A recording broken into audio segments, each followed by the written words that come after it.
Pronto, beleza. Então, hoje a gente termina aquele. Vai ver o finalzinho de propriedades ligadas à estrutura molecular. Opa, isso aqui, deixa eu tirar. E a gente começa ácidos e bases. Então, a gente viu quais são as forças que mantêm as unidades moleculares coesas entre si. Quais são as forças intermoleculares que são responsáveis por manter as moléculas juntas, a não ser quando eu tenho estado gasoso, né, que elas ficam mais dispersas, mas no líquido e no sólido a gente viu como é que funciona. Bom, então as principais propriedades que dependem dessas forças são os pontos, as mudanças de estado físico, né, ponto de ebulição e ponto de fusão, a pressão de vapor e quando a gente pensa em termos de dissolução em solventes diferentes. Então a solubilidade também vai ser influenciada pelo tipo de força intermolecular que a gente tem nos determinados, a partir dos determinados grupos funcionais. Bom, então vamos primeiro definir o que são essas propriedades. Acho que todo mundo já sabe, mas a temperatura, o ponto de fusão é a temperatura onde a pressão de vapor de um determinado líquido é igual à pressão atmosférica dele. A pressão da atmosfera dele, desculpa. O que isso quer dizer? Que o ponto de ebulição ele é variável, ele depende da pressão, certo? A gente tende a pensar, por exemplo, que a água entra em ebulição a 100 graus Celsius porque a gente está considerando água pura a nível do mar, certo? A um ATM.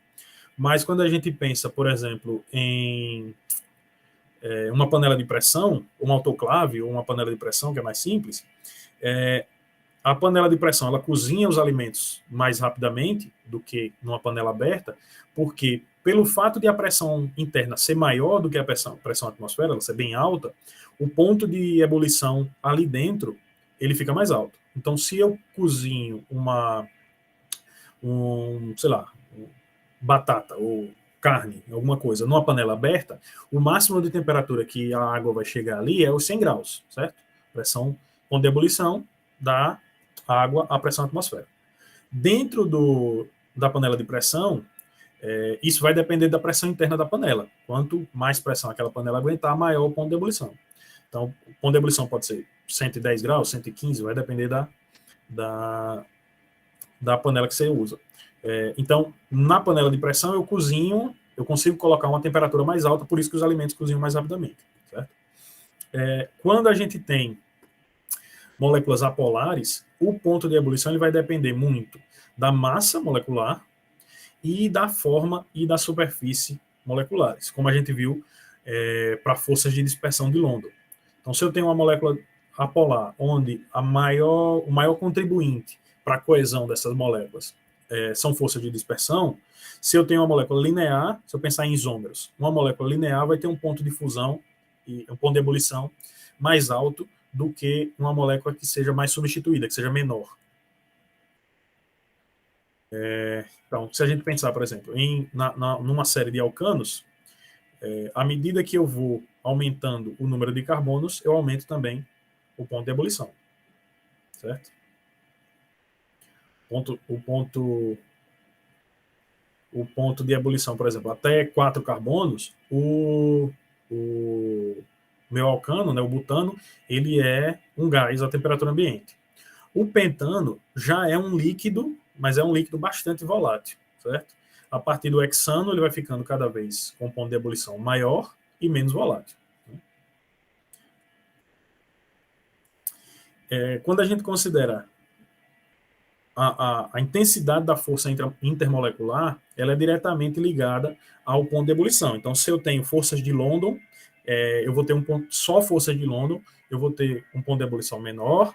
Se eu tenho forças dipolo, vai ser um pouco maior. E quando eu tenho possibilidade de ligação de hidrogênio, esse ponto de ebulição é ainda maior. Quanto maior a intensidade dessas ligações, maior é o ponto de ebulição. Então, se a gente considerar compostos com massas semelhantes, por exemplo, o butano, o aldeído propanóico, né, o propanal, e o álcool propanoico, o álcool propílico, o propanol, tem massa próxima, né, 58, 58, 60, e pontos de ebulição bem diferentes. O butano, que só tem força de dispersão, tem ponto de ebulição zero, a 0 graus Celsius. O propanol, que tem dipolo, tem ponto de ebulição 49 graus Celsius. E o propanol, que tem que faz ligações de hidrogênio, tem um ponto de ebulição próximo ao da água, certo? Então vocês veem que a massa, claro, é importante, mas o tipo de força intermolecular ali envolvido é o que é mais determinante para essa propriedade físico-química, para o ponto de ebulição, certo?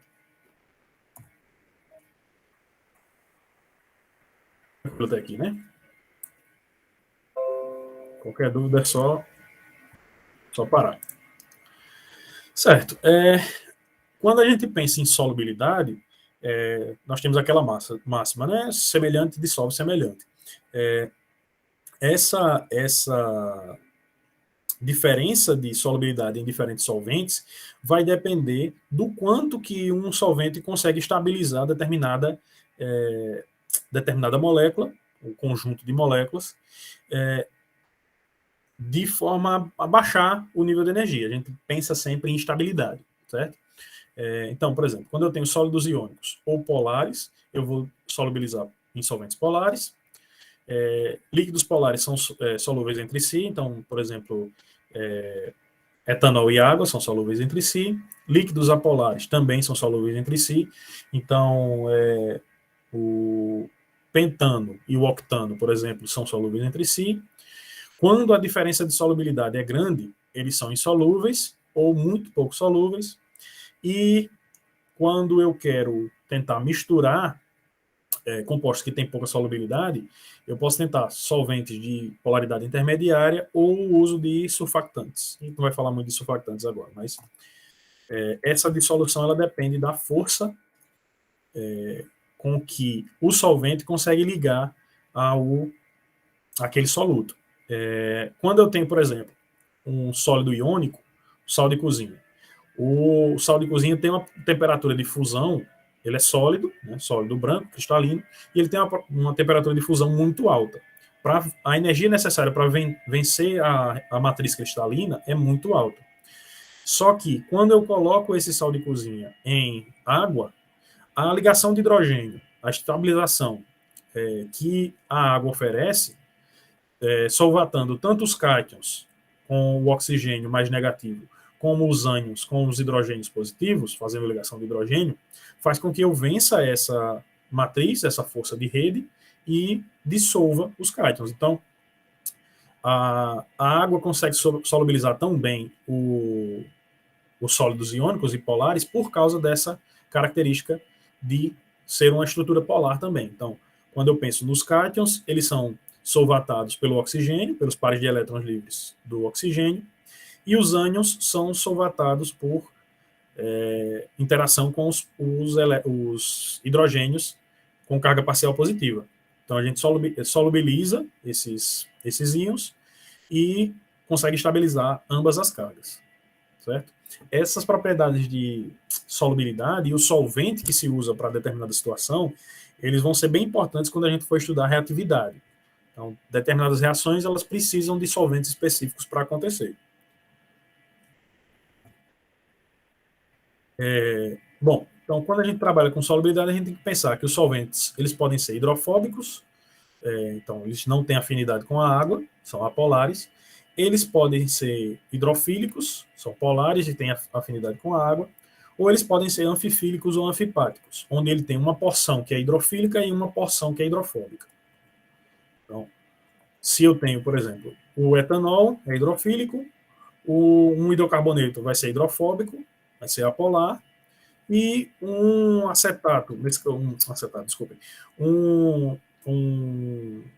surfactante, né?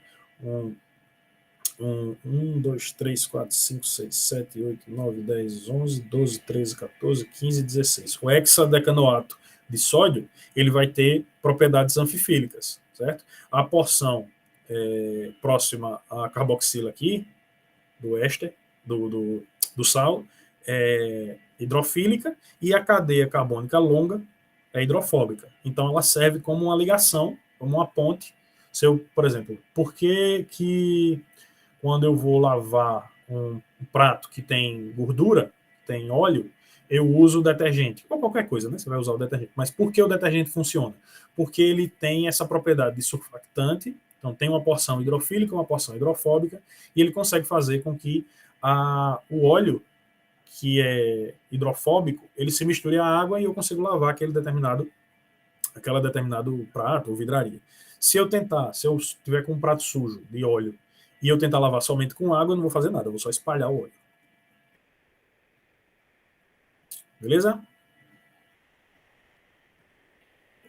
Bom, então, o que a gente viu até aqui em termos de forças intermoleculares. Quando eu tenho um sólido iônico, quando eu tenho uma interação entre cátion e ânion, eu tenho a força intermolecular mais intensa, né? A propriedade mais forte que nós observamos. No caso, o exemplo aqui é do sal de cozinha, né, o cloreto de sódio, e a matriz cristalina dele, então é muito forte. Eu não consigo, por exemplo, fazer com que o cloreto de sódio entre em ebulição, certo? Ele decompõe antes. Então, eu tenho ligações covalentes. Para ligações covalentes, eu tenho interações intermoleculares que podem ser de fortes a fracas. As fortes acontecem... aliás, não, quando eu tenho ligações covalentes, elas são interações fortes e tal, e quando eu tenho interações intermoleculares, então eu posso ter íon dipolo, tem forças moderadas, eu tenho ligações de hidrogênio, que são de moderadas a fracas, comparadas a íon dipolo, tenho dipolo-dipolo, que são mais fracas que as ligações de hidrogênio, e as forças de dispersão, que geralmente são muito fracas também, certo? Principalmente quando eu tenho força de dispersão envolvendo somente ligações apolares, moléculas apolares. Beleza? Dúvidas até aqui?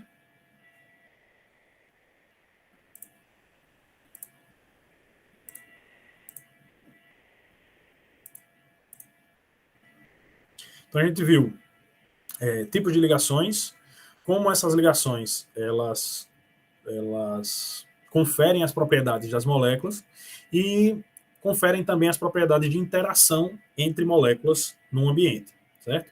Então, as forças intermoleculares elas vão ser responsáveis pelas propriedades físico-químicas daquele determinado material. Beleza? Dúvidas? Tudo certo. Tá, tranquilo. Então, vamos começar com ácidos e bases. A gente tem tempo ainda, dá para conversar um pouquinho sobre ácidos e bases. Certo. A gente vai ver primeiro a introdução, depois a gente vai ver um pouquinho de reatividade. Isso aqui não era para estar aqui, é só as partes dos livros que eu tirei a aula. Então, vamos lá. Bom, quando a gente pensa em reações, claro que existem outros tipos, mas quando a gente pensa em reações, a primeira coisa que vai nos ajudar a entender como é que os mecanismos funcionam, mecanismos reacionais funcionam, é através dessa divisão das substâncias em comportamentos distintos, certo? Então a gente já conhece ácidos, bases, substâncias neutras, íons, enfim. Mas o que é que isso significa? O que é que essa classificação nos mostra, certo? Então a gente vai ver um pouquinho do histórico, de como é que a gente chegou no entendimento dos ácidos e bases que a gente tem hoje em dia, e depois vai estudar um pouquinho mais realmente das propriedades dessas classes de compostos.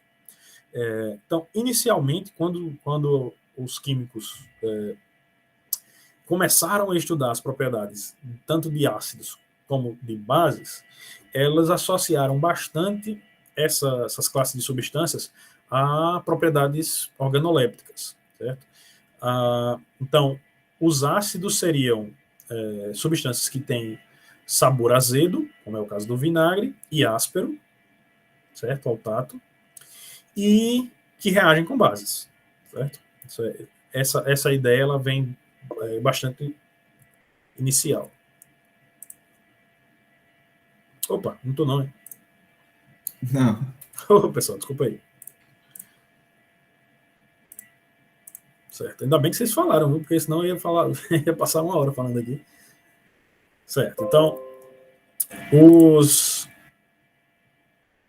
os ácidos seriam substâncias que têm sabor azedo e consistência áspera e que neutralizam bases e que fazem com que o papel de tornassol azul se mude a coloração para vermelho, certo?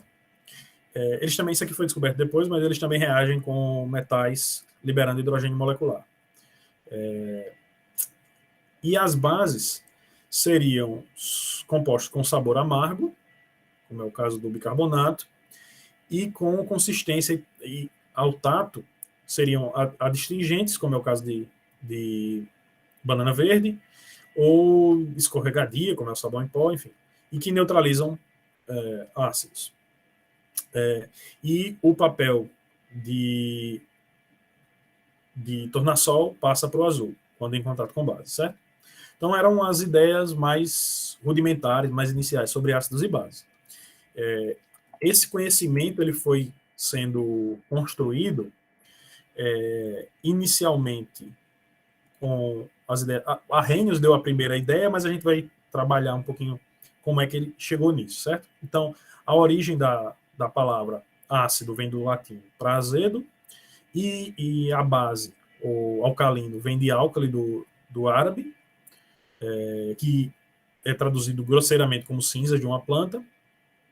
E os primeiros estudos voltados a essa identificação dessas classes de compostos, dessas grandes classes de compostos, foi feita por Arrhenius, onde ele estudava eletrólitos em solução, e ele observou que quando em determinadas substâncias aumentavam a concentração de prótons e outras a concentração de hidroxilas.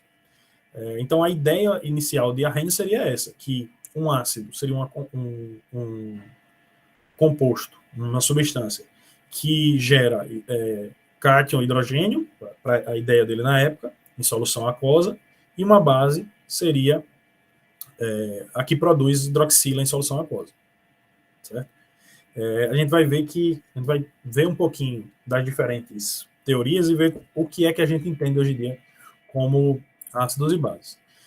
Uma das coisas que vieram desde Arrhenius e que a gente sabe hoje que é verdade é que realmente um ácido, ou pelo menos uma definição de ácido, é aquele composto que produz prótons em solução, que dissocia, liberando hidrogênio em solução, formando, quando é solução aquosa, íons hidrônio. Certo? Mas a gente vai ver um pouquinho como é que essas definições são entendidas hoje em dia, certo? Bom, para entender como é que a gente forma ácidos e bases, inicialmente a gente tem que falar novamente dos tipos diferentes de quebras. Então, uma ligação covalente, ela tem duas formas de se partir, de se quebrar. Né? Ela pode essa ligação ela pode se quebrar por homólise, onde eu tenho cada elétron que participa de uma ligação covalente saindo com um dos átomos que faziam parte dessa ligação, formando radicais. Isso acontece bastante, por exemplo, com alguns tipos de substâncias expostas à radiação ultravioleta, por exemplo. Você pode gerar radicais. Você pode gerar radicais com... Algumas classes são fáceis de gerar radicais, por exemplo, peróxidos.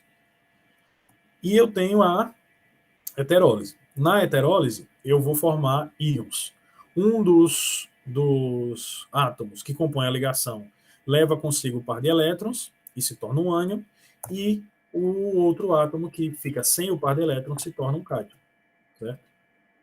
Eu tenho essas duas formas de quebrar uma ligação. Formas químicas de quebrar uma ligação. Certo? Para que eu tenha uma heterólise, eu preciso que a ligação seja polarizada, então eu preciso que os átomos que compõem aquela ligação tenham eletronegatividades diferentes. Preciso que um dos átomos tenha carga parcial negativa e o outro positiva.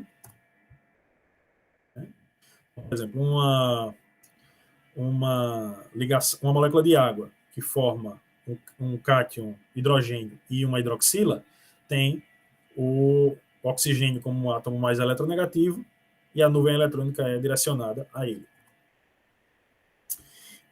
Eu falei que a homólise pode acontecer por incidência de radiação, a heterólise normalmente ela acontece por ação de um agente externo. Então, por exemplo, eu tenho um composto ou uma espécie que é doadora de elétrons, ela vai capturar esse átomo com carga parcial positiva e vai liberar um ânion. Então, favorece a heterólise e forma um par com um ânion e um cátion, certo? Normalmente você precisa dessa diferença dessa ação de um agente externo. Bom, como é que a gente começou a estudar os compostos e dividi-los em ácidos e bases, certo? Lavoisier, ele começou a estudar, ele fez a primeira tentativa ainda no século XVIII, e por muito tempo a acidez foi associada a oxigênio e a espécies que continham oxigênio.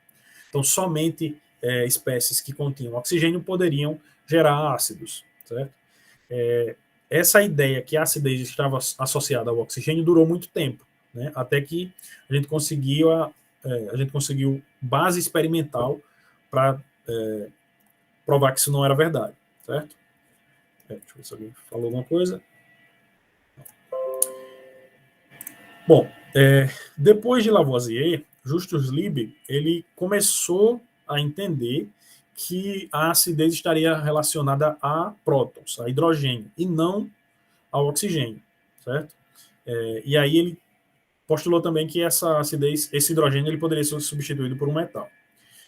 Até aqui ainda não tinha ideia de base, de compostos alcalinos.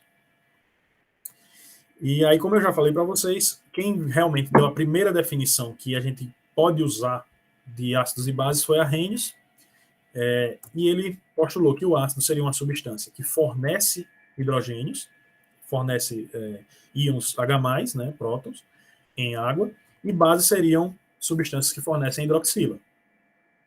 Essa foi a primeira definição que realmente nos ajuda a entender como é que essas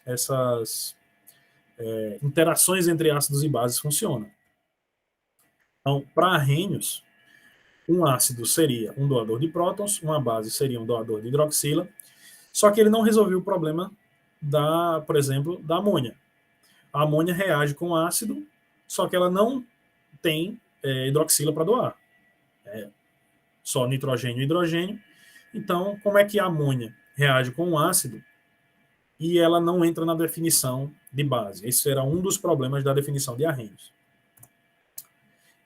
Mas ainda assim ela era útil, porque muitos dos ácidos que a gente usa, ácidos minerais, por exemplo, seguem essa definição de Arrhenius. Então, eu tenho vários ácidos que são monopróticos, por exemplo, como ácido clorídrico, nítrico, perclórico, ácido acético, que obedecem essa ideia inicial de Arrhenius. Além disso, eu tenho ácidos polipróticos. Aqui, a representação é de saída com 2 prótons, mas vocês vão ver que a saída de um próton requer determinada quantidade de energia e a do segundo requer bem mais energia. Então, principalmente em ácidos mais fracos, não é exatamente assim que ocorre. Mas já era uma ideia inicial para definir ácidos. E aí veio a definição dos químicos Bronsted e Lowry, que nos deram que contribuíram ainda mais, aumentaram o conhecimento sobre ácidos e bases, e essa definição deles foi usada por muitos anos, até que a definição de Lewis chega para completar os postulados de Bronsted e Lowry. Bom, então aqui tem as fotos dos dois pesquisadores, né, Thomas Martin Lowry e o Johannes Nikolai Bronsted. Então eles postularam que não seriam doadores de prótons e doadores de hidroxilas, mas seriam doadores de prótons, como ácidos, e as bases não seriam só aquelas que têm hidroxila, mas qualquer espécie que consegue recolher um próton, certo?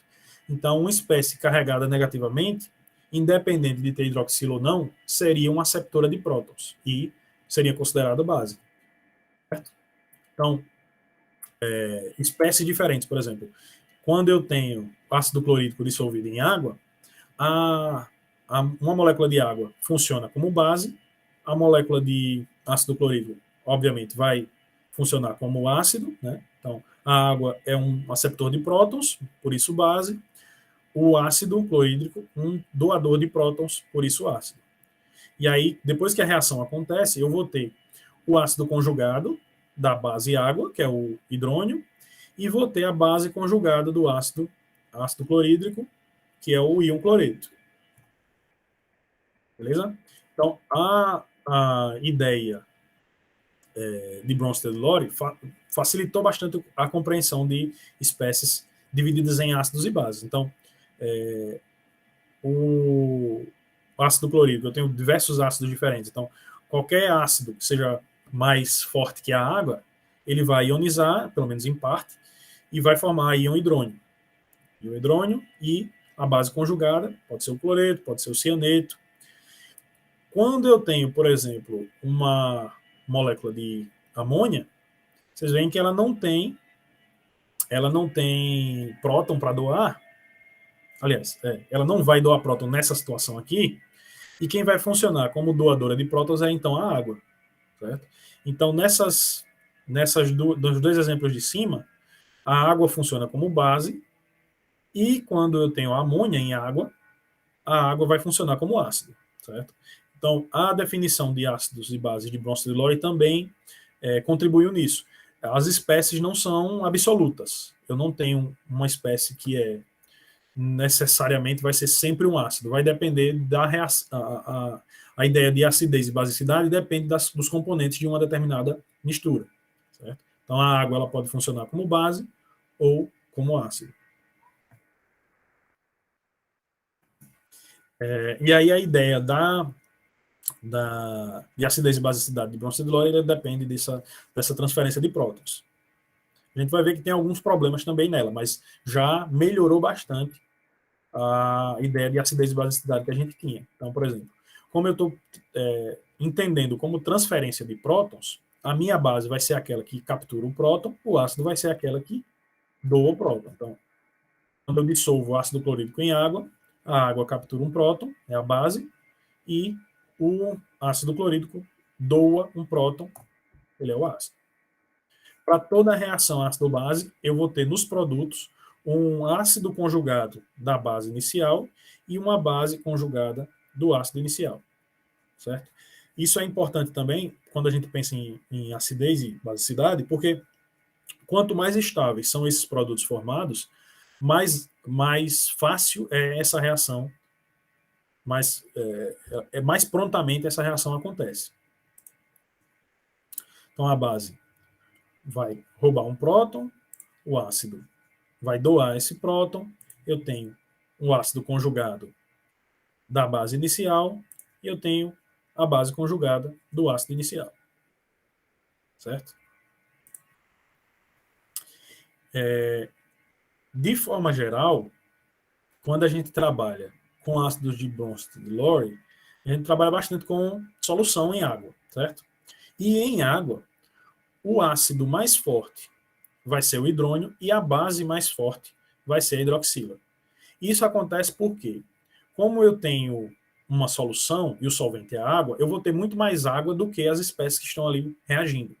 Então, se eu tiver um ácido mais forte que a água, ele simplesmente vai doar o próton para uma molécula de água formar um hidrônio, certo? Qualquer ácido mais forte simplesmente vai transferir esse próton. Então, em água, a espécie que reage como ácido é o hidrônio. Da mesma forma, se eu tiver uma base mais forte que a água, ela vai desprotonar a molécula de água, formar a hidroxila. Qualquer base mais forte simplesmente vai remover um próton, formar um íon hidróxido, certo?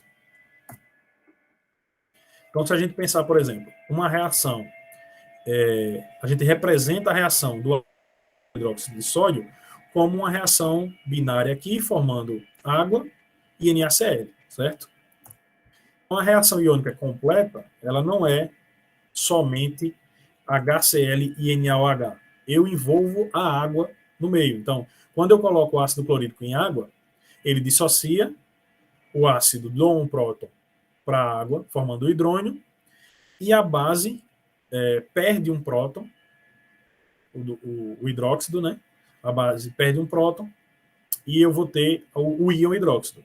Então, a reação acontece entre o ácido como sendo o hidrônio, é ele que vai atuar como ácido, e a hidroxila é que vai atuar como base, certo? Então, se vocês observarem bem, o que realmente muda o que tem mudança de carga nessa reação aqui é o íon hidrônio e o íon hidróxido, certo? O cloreto continua com carga negativa, o sódio continua com carga positiva. Por isso, eles são chamados de íons espectadores. São eles que formam realmente o produto que a gente está interessado nessa reação, só que as cargas deles continuam as mesmas. As cargas do hidrônio e do hidróxido é que mudam, certo? Eu formo uma molécula de água que é neutra. O cloreto e o sódio continuam sendo cloreto e sódio. Continuam sendo as mesmas espécies iônicas, só que agora numa nova molécula. E aí, por isso, eles são chamados de íons espectadores. E aí a gente costuma... a gente entende a reação propriamente dita como uma reação ácido e base entre o hidrônio e o hidróxido. Certo? Que muda de carga dentro dessa reação, durante a reação, são essas duas espécies. Tranquilo? Professor, Pode falar. como é que eu faço para identificar se um ácido ou uma base é forte ou fraca? Eu sempre tive essa dúvida. Certo. Quando a gente estudar pKa, a gente vai observar como é que a gente mede a força de um ácido ou de uma base, certo? A gente consegue colocar isso em números. Mas, se a gente quiser fazer uma análise qualitativa, quando eu tenho uma ligação, pensando em ácido de bronzo de Lowry, por exemplo, quanto maior a diferença de polaridade entre o grupo ou o átomo ligado ao próton que vai sair, mais forte ele é, certo? Então, por exemplo, se eu tiver o HCl, o cloro é muito mais polar do que o hidrogênio. Então, ele puxa a nuvem eletrônica para si e ele libera esse próton muito facilmente. Então, ele é um ácido forte. Se eu pensar, por exemplo, no ácido acético, eu tenho uma espécie que é mais fraca, tem menos caráter retirador de elétrons, é menos eletronegativa, e essa ligação ela é menos facilmente quebrada. Então, ele é um ácido mais fraco que o ácido clorídrico. Para a gente para ter uma análise quantitativa, a gente determina a constante de equilíbrio e, através da constante de equilíbrio, o pKa, o antilog da constante de equilíbrio. Quanto menor o pKa, mais forte é um ácido, certo? Então, o ácido clorídrico tem um pKa de menos 7, se não me engano. Ele deve estar num dos slides aí. E aí, se eu pensar, por exemplo, num ácido carboxílico maior, um ácido propanóico ou butanóico, ele provavelmente vai ter um pKa positivo, certo? Quanto mais baixo o pKa, mais ácido é aquela substância. Deu para entender? Deu sim. Tranquilo. Cadê? Deixa eu botar aqui. Certo, então, a gente tem, vocês veem minha tela, né? Às vezes eu não sei se está compartilhando. Vemos. Está compartilhando. Pronto, beleza. Quando a gente tem... uma das coisas, já completando a sua pergunta, uma das coisas que a gente observa, por exemplo, quando a gente tem ácidos com forças diferentes, é a forma como a gente representa a reação. Então, por exemplo, se eu tenho uma reação entre um ácido forte e uma base forte, essa reação a gente assume que ela seja quantitativa. Você coloca uma seta inteira aqui, né? Então eu tenho a transferência de elétrons para cá, esse íon hidróxido, ele ataca... deixa eu voltar aqui.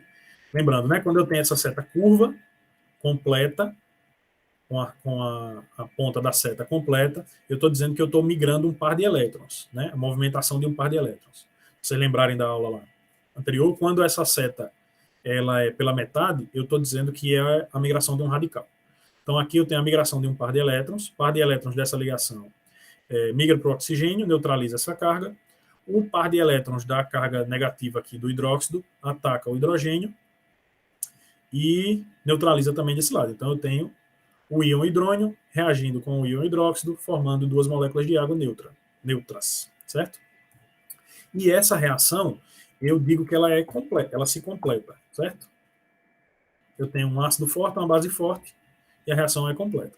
Quando eu tenho um ácido mais fraco, por exemplo, eu tenho um ácido acético, a dissociação do ácido acético em água, ela, como o ácido é mais fraco, ela não é quantitativa, ela é um equilíbrio. E esse equilíbrio, quanto mais fraco for o ácido, mais ele vai tender para os reagentes. Então, um ácido fraco ele vai se ionizar menos do que um ácido forte, certo? Então, aí a gente coloca essa dupla seta. Se ela tiver completa, se elas tiverem os mesmos tamanhos, né? A seta de cima tiver o mesmo tamanho da seta de baixo, quer dizer que eu tenho um equilíbrio, atingi um equilíbrio, e as duas espécies, um equilíbrio dinâmico, né? A mesma quantidade de produto formado volta e forma os reagentes. Então, ele fica mudando. Quando eu tenho um ácido fraco, eu tenho um ácido mais fraco reagindo com água, que é uma base mais fraca também, eu vou ter mais ácido acético neutro do que o acetato ionizado, certo? Então, eu tenho uma base que não é tão forte com um ácido que não é tão forte. Quando eu tenho o ácido acético, que ainda é o mesmo ácido, ele não é um ácido forte, mas agora nesse meio eu tenho, em vez de ter água, eu tenho o íon hidróxido, que é uma base forte, aí a reação se completa e eu vou ter mais acetato do que ácido acético. Entendem? Essa diferença de força. Claro, a gente tem ácidos que são mais fortes entre si, bases que são mais fortes entre si. Mas a relação entre um ácido e uma base vai depender da natureza dos dois. Né? Então, o ácido mineral, por exemplo, o ácido clorídrico, vai ser um ácido forte sempre. Mas um ácido carboxílico vai depender, a forma como ele vai aparecer nos produtos vai depender de qual base está interagindo com ele. Tranquilo até aqui? O senhor podia explicar novamente só aquela última reação? Certo. Então, por exemplo, digamos que eu tenha ácido acético e eu dissolva ácido acético em água. Uma parte do ácido acético ele vai ionizar, certo? Então vai formar hidrônio e vai formar acetato. Tranquilo? Só que a água, só a água, é uma base fraca e o ácido acético também é um ácido mais fraco do que o ácido clorídrico, por exemplo. Então eu vou ter, no equilíbrio, eu vou ter mais ácido acético do que acetato. Se eu dissolver ácido acético em água, eu vou ter uma grande quantidade, é isso que a seta representa aqui, eu vou ter uma quantidade maior do ácido não ionizado do que da base conjugada acetato, certo? Se em vez de eu usar como solvente água pura, eu usar uma solução básica, então eu coloquei hidróxido de sódio na água, certo? Então eu tenho uma solução de, sei lá, 1 molar de hidróxido de sódio. Agora eu tenho, em vez de água, eu tenho mais íons hidróxido, que é uma base bem mais forte que a água, certo? Como eu tenho uma base mais forte, essa base ela vai capturar o próton do ácido acético com mais facilidade, e aí eu formo mais acetato do que o ácido livre, certo? O ácido não ionizado. Deu para entender agora? Deu para entender. Obrigado. Beleza. Quem foi que perguntou? Eu tenho que começar a decorar os nomes de vocês. O Alisson. O Alisson, beleza. Certo. Bom, então a gente viu até aqui a definição de Bronsted-Lowry, certo? E aí, essa definição ainda tem algumas falhas. E a definição que a gente usa até hoje, ela foi cunhada por Lewis, né, Gilbert Newton Lewis, e ele percebeu que para que as reações, as interações entre ácidos e bases ocorram, é muito mais importante pensar na migração de elétrons do que na migração de prótons, certo? No caso do Bronsted-Lowry, seria ácido doa próton, base recebe prótons, certo? É a aceptora de prótons. E Lewis percebeu que ainda havia algumas falhas nessa definição. Então, para Lewis, os ácidos Em vez de eu focar no próton, eu vou focar nos pares de elétrons que participam das reações. Então, os ácidos seriam receptores de pares de elétrons e as bases seriam doadoras de pares de elétrons, certo? Essa definição de ácidos e bases de Lewis engloba também os de Bronsted-Lowry, certo? É uma definição mais ampla. Então, por exemplo, eu tenho um ácido como doador de prótons, se eu quiser pensar nele como um doador de prótons, e eu tenho uma base como uma aceptora de prótons, certo? Mas, para Lewis, eu tenho que pensar no movimento dos pares de elétrons. Então, eu penso na base como aquela que doa um par de elétrons e no ácido como aquele que recebe um par de elétrons. Certo? Então, a base doou um par de elétrons, o ácido ficou com um par de elétrons a mais agora. Vocês percebem que, nesse caso aqui, tanto Bronsted-Lowry como Lewis, as definições dos dois funcionam, certo? Se eu pensar nisso aqui, no HCl como um doador de prótons e na amônia como uma aceptora de prótons, a definição funciona do mesmo jeito. Beleza? Só que a gente vai ver que tem alguns casos que a definição de Bronsted-Lowry não contempla reações ácido-base. Então, o ácido de Lewis é um aceptor de par de elétrons e a base de Lewis é um doador de par de elétrons. Certo? Então, todo ácido de Bronsted e toda a base de Bronsted-Lowry são também ácidos e bases de Lewis. Certo? Só que ela engloba reações que Bronsted-Lowry não previam. Quando a gente pensar em ácidos e bases de Lewis, essa definição ajuda também, por exemplo, a compreender a reação entre nucleófilos e eletrófilos, reações de substituição, reações de eliminação. Essa definição ajuda a gente a compreender todos esses tipos de reações diferentes, certo? Então, para a definição de Bronsted-Lowry, eu não contemplaria átomos com orbitais vazios. Então, átomos que são deficientes em elétrons, eles não seriam contemplados como ácidos de Bronsted-Lowry, certo? Eles não têm prótons para doar, mas eles podem receber elétrons, porque eles são deficientes em elétrons. Então, por exemplo, os átomos da família 3A, boro, alumínio, por exemplo, eles podem funcionar como ácidos de Lewis, mas não entrariam na definição de Bronsted-Lowry. E átomos com orbitais vazios também. Então, átomos maiores, como metais de transição, que têm orbitais vazios que podem receber elétrons, eles também entram nessa definição. Então, por exemplo,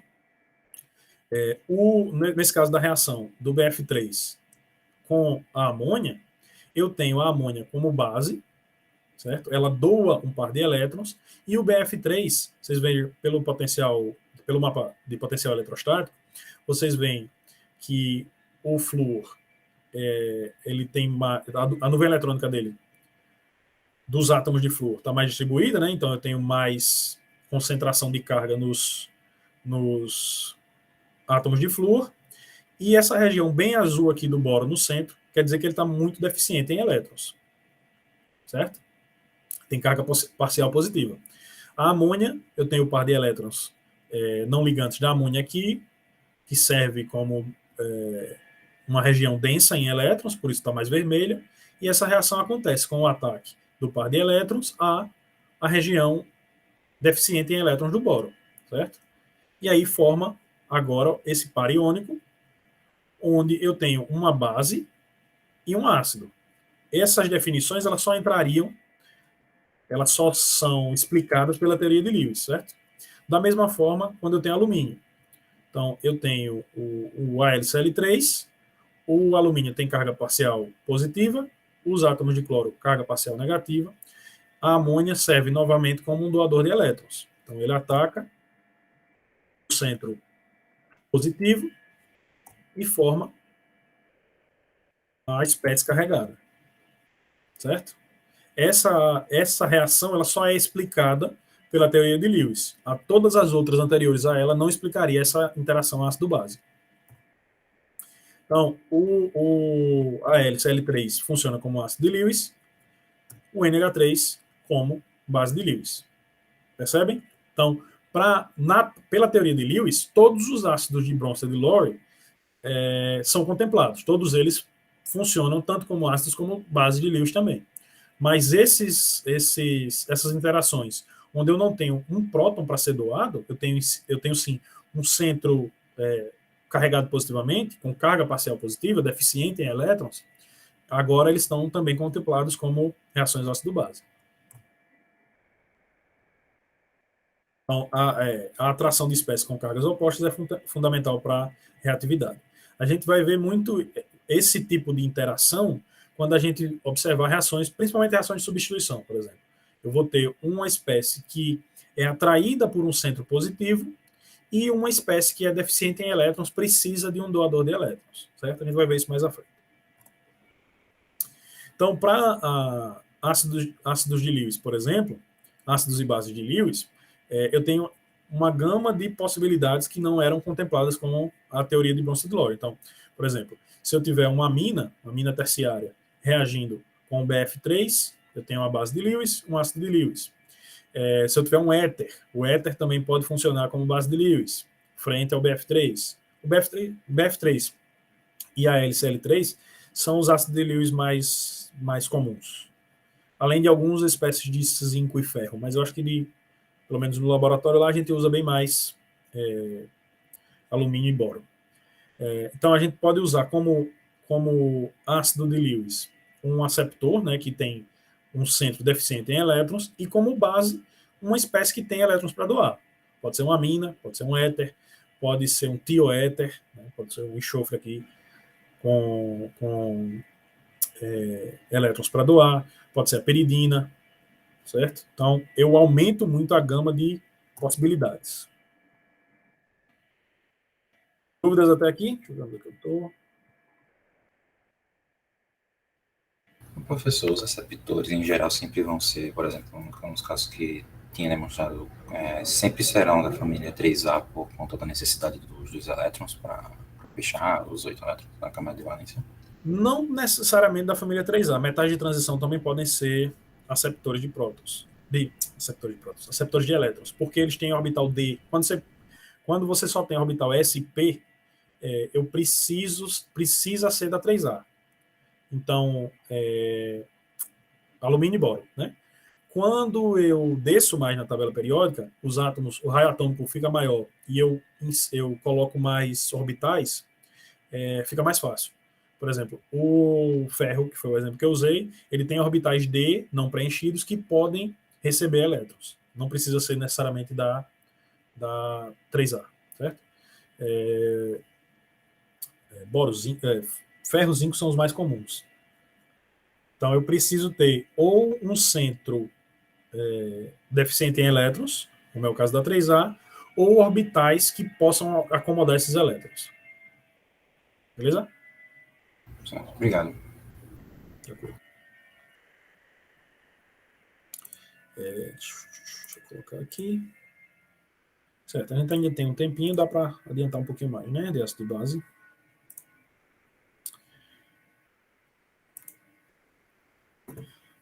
Certo. A partir do que a gente viu até aqui, a gente não vai estudar especificamente agora esses intermediários reativos. Mas existem algumas classes de compostos que justificam a reatividade de compostos orgânicos, que eles não são necessariamente espécies isoladas. Eles são intermediários que são formados e reagem prontamente, certo? Por isso que eles são chamados de intermediários reativos. A gente vai trabalhar mais à frente, principalmente carbocátions e carbânios. Mas, além deles, existem outros intermediários. Então, carbocátions, carbânios, a gente tem radicais, vocês só devem ver mais à frente também. Tem carbenos, existem carbenos e existem nitrenos. Eu acho que vocês talvez só vejam isso em orgânica avançada. Não lembro se vê na orgânica básica. Mas, bom, existem classes diferentes de intermediários reativos. E eles levam esse nome porque eles não são espécies que vão ser isoladas. Eles são produzidos e reagem prontamente, certo? Eu acho que eu só não trabalhei com nitrenos. Os outros, já de alguma forma ou de outra, eu já trabalhei um pouquinho. Então, o que são essas duas classes de intermediários reativos? Eu tenho uma ligação de um átomo de carbono com alguma coisa, com algum heteroátomo, e eu vou fazer com que essa ligação quebre de forma heterolítica, certo? A gente viu ácidos e bases até aqui, onde normalmente eu tenho ácidos de Bronsted e de Lowry, por exemplo, com prótons e hidroxilas. No caso dos ácidos de Lewis, que não são contemplados pela teoria de Bronsted e de Lowry, eu tenho orbitais vazios ou centros deficientes em elétrons, como ácidos. Mas eu posso também, através de heterólise, formar uma espécie transiente que vai funcionar como um aceptor de prótons. Um aceptor de elétrons, desculpem. Como um aceptor de elétrons ou um ácido de Lewis. Então, o carbocátion é uma espécie onde eu tenho um grupo de saída que leva consigo um par de elétrons e deixa o carbono com carga positiva, certo?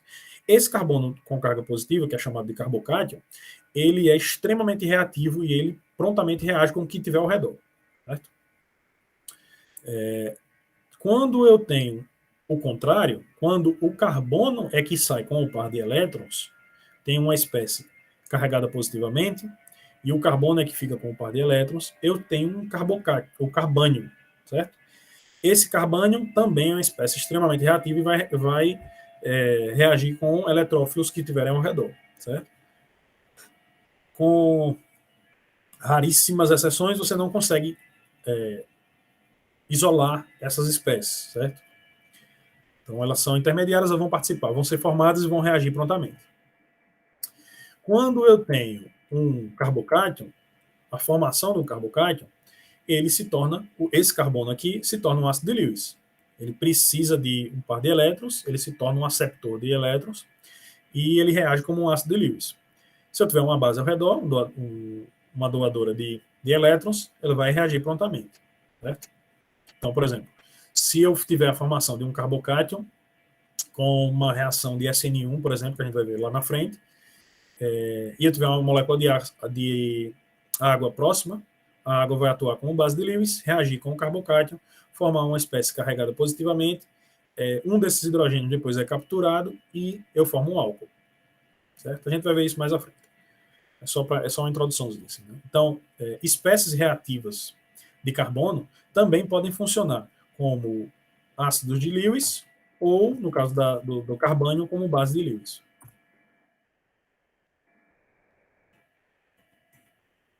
Beleza até aqui? Beleza. Eu vou mostrar. Certo.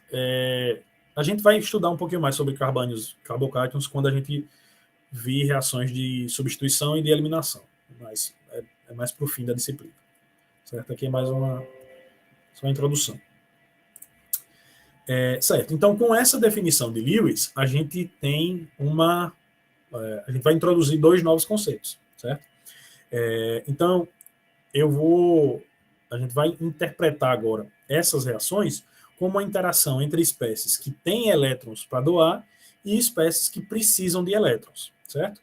Quando eu tenho uma espécie que tem elétrons para doar, desculpa. Quando eu tenho uma espécie que tem elétrons para doar, essas espécies elas são chamadas de nucleófilos, certo? Elas estão em busca de um núcleo, de uma região positiva. Quando eu tenho espécies que são positivas, elas precisam de elétrons. Então, são chamadas de eletrófilos. Certo? Os eletrófilos buscam elétrons para estabilizar a camada mais externa. Então, são ácidos de Lewis. Certo? Lembrando, ácidos de Lewis são aceptores de elétrons. Então, eletrófilos são ácidos de Lewis. Quando eu trato isso com carbono, eu vou ter ou um carbocátion ou uma região onde o carbono tem carga parcial positiva. Não precisa necessariamente ser um carbocátion para ser um eletrófilo. A carbonila, por exemplo, é um eletrófilo. Apesar de ser neutra, ela é um eletrófilo. Mas o carbocátion também. Então, o carbocátion é um ácido de Lewis, é um aceptor de elétrons, portanto, é um eletrófilo. A carbonila também é um eletrófilo, eu acho que acabei adiantando. Então, o carbocátion, ele tem carga positiva, certo? Carga definida positiva, ainda que transiente. a carbonila ela tem carga parcial positiva. É um centro deficiente em elétrons e, portanto, também pode funcionar como um ácido de Lewis, como um eletrófilo. Certo? Então, por exemplo, numa reação de Grignard, a carbonila funciona como um eletrófilo. Certo? Eu faço uma adição à carbonila. Então, se eu tiver um aldeído ou uma acetona, e eu fizer com que ele reaja com o adulto de Grignard, esse adulto de Grignard adiciona na carbonila e a carbonila funciona como um eletrófilo. Os nucleófilos, eles são base de Lewis, tem elétrons para doar, tem carga parcial ou carga propriamente dita negativa. Então, se eu tiver um centro eletrofílico, centro carregado positivamente, o nucleófilo, que é representado aqui por NU, ele vai atacar esse centro e vai formar uma nova ligação. Esse nucleófilo, quando a gente pensar num eletrófilo carregado positivamente, esse nucleófilo ele pode ser um ânion, e aí o produto é uma molécula neutra, ou ele pode ser uma molécula neutra que tem elétrons para doar, e aí o produto vai ser um cátion, certo? Um cátion não necessariamente um cátion, né? Pode ser um ânion também, vai ser um íon, desculpem. Então, eu posso atacar um centro positivo iônico ou um centro positivo covalente, um centro positivo que tem carga parcial positiva, certo? Tranquilo até aqui?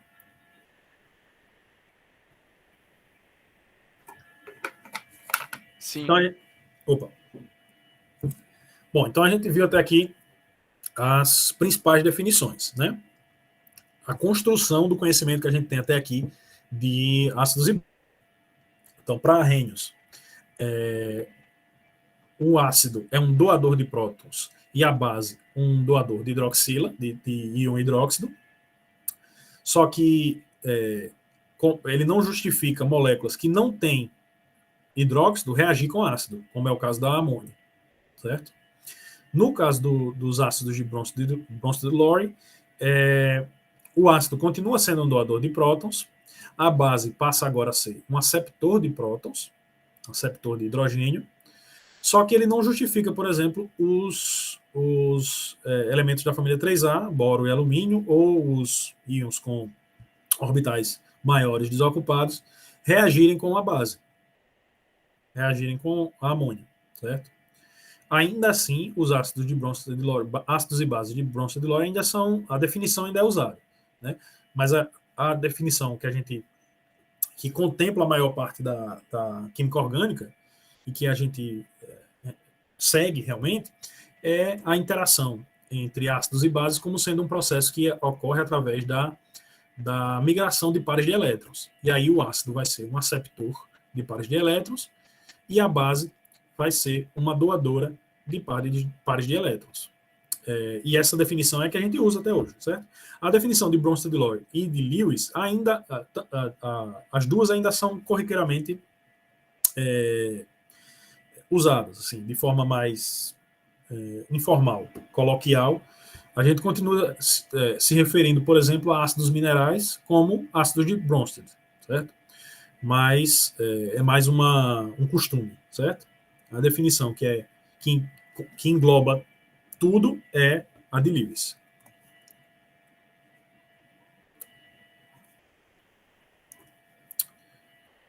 Beleza? Dúvidas até aqui? O senhor vai passar a lista de exercício? Vou passar de grupos funcionais para vocês entregarem semana que vem. E que foi o que eu terminei, né? O de ácidos e bases eu ainda vou continuar na semana que vem. Eu posso já passar a lista e colocar para vocês entregarem mais para frente. Se vocês quiserem já ir respondendo, a gente já pode tirar as dúvidas semana que vem. Eu só coloco um prazo um pouquinho maior.